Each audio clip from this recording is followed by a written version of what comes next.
the Mex Mundo kitchen. Today I thought I would share the recipe for a super delicious Oreo cheesecake. It's a really nice recipe. It's not too sweet, it's just perfect. And so I thought I would share that with you. Before we get started with the recipe, for those of you that don't know what an Oreo cookie is, I mean, not every country has it, of course. It's a chocolate sandwich cookie. The cookie is very chocolatey and it has a cream filling in the middle which tastes like vanilla. It's very nice. There's a bunch of different versions for Oreo cookies. There's the golden and a bunch of different ones. You can use whichever one you want. It will be really delicious. I'm going to stick to the classic, which is the chocolate with the vanilla filling. But you guys can use whichever one you find. Okay, so these are the ingredients you need to make your Oreo cheesecake. For the crust, you're going to need 4 packages of Oreo. The ones I'm using, each tube has 154 grams of cookies inside. So you would need 4 of those. You're also going to need 3/4 of a cup of melted butter. The equivalent is 170 grams. For the filling, you need 3 packages of room temperature cream cheese. Very important that it's room temperature. The total would be 600 grams. 3/4 of a cup of white granulated sugar. The equivalent is 140 grams. 1 tablespoon of vanilla extract.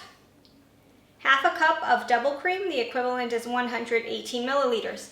Here in Switzerland, I have this amazing double cream, which is from Gruyere. It tastes really, really good.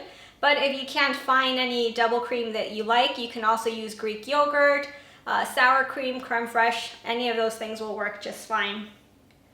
1/4 teaspoon of salt. The equivalent is 2 grams. 10 crushed Oreos. Those you just put in your food processor and you grind them until they're really fine powder. It's ground with the cream inside. Don't take the cream out. 2 eggs and 1 egg yolk. Okay, so before we get started, we are going to start with our crust, and the crust gets baked. So you have to preheat your oven at 180 degrees Celsius or 350 Fahrenheit. And you're going to need a spring form, so you can start preparing that. What you have to do is just grease your spring form. It doesn't matter if it says that it's a non-stick form. Don't trust it. They can stick, so it's better to be safe than sorry.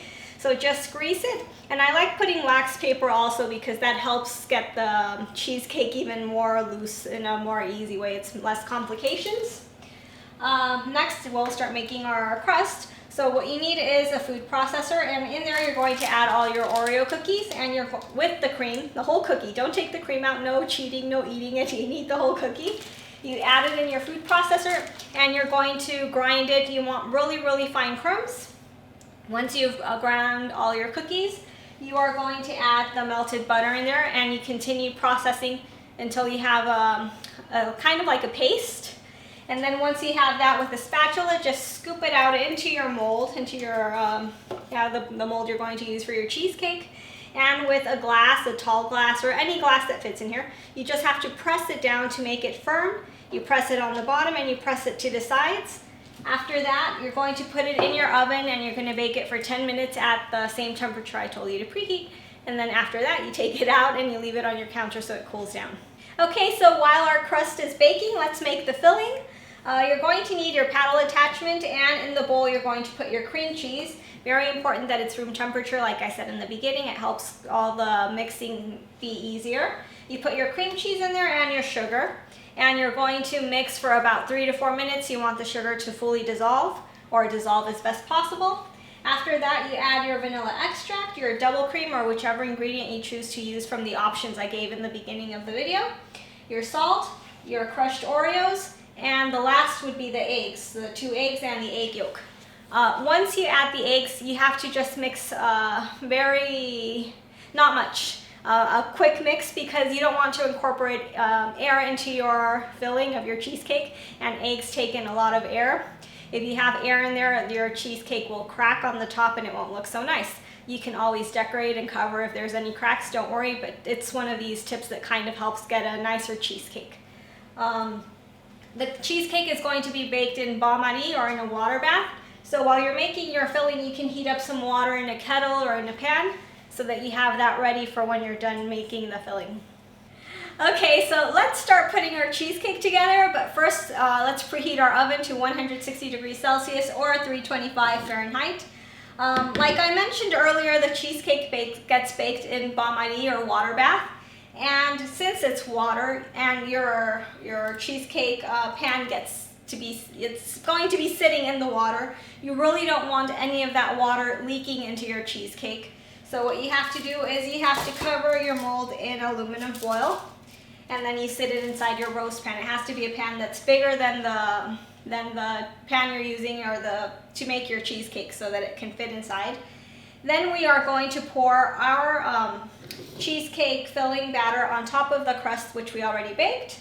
And then after that, we're going to pour the hot water I told you guys to boil in the roast pan, not on the cheesecake, outside in the roast pan, about 1/4 of the height that you used to cover with the aluminum foil. You don't want to put too little water, otherwise it'll evaporate, but 1/4 should be fine. Like that, you have enough water in there steaming and making or protecting your cheesecake so it hopefully doesn't crack. That's the whole point of the bain-marie. You're going to bake it for 45 minutes. And here's the funny thing with cheesecakes. They often look undercooked when you want to take it out. It looks jiggly. The sides should be a bit firm, and the center should be kind of like a bit wobbly, kind of like a jello. That's completely fine. Don't take out your cheesecake from the oven. You turn it off and then you open your door tilted. You don't want to drastically drop the temperature, otherwise that also can make your cheesecake crack. So just leave it in there for about an hour. Once the hour passes, you can take it out, you set it on your counter, and then you fully let it cool down before putting it in your refrigerator. You have to leave it in there for at least 6 hours. That's very important so that everything completely sets and now it gets the firm cheesecake texture. So if you do it at night, just leave it overnight and then the next day you can enjoy it. And that would be what we do right now. Okay, so we are done making our cheesecake. As you guys saw, I was decorating. I don't think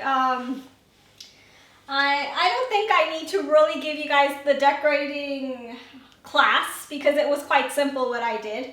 I just put a bit of confectioner sugar in the middle with a stencil. I picked a simple design. I made homemade whipped cream, which is super simple. Don't need to make a video for that or explain. All you have to do is about a cup of heavy cream and 1/4 cup of confectioner sugar and a teaspoon of vanilla extract. You put it in a bowl and you, with your hand mixer, you just whip it until it gets stiff like the whipped cream texture, and that's how you make homemade whipped cream. It's super simple. And the good thing about it is that you control the amount of sugar you put, so you can even put less sugar than I did, or you can put more if you have more of a sweet tooth. But what I did is the confectioner sugar in the middle stenciled, and then the homemade whipped cream, I just dotted the sides, and then I just put some Oreo cookies. It looks really pretty, like something you could buy at a bakery. So it's really nice to surprise guests or for a birthday party. You can also decorate with ganache or Oreo crumbles or fruit. Up to you guys, or if you just want to leave it plain. I hope you enjoyed the video. I hope you make it, and we'll see you next time.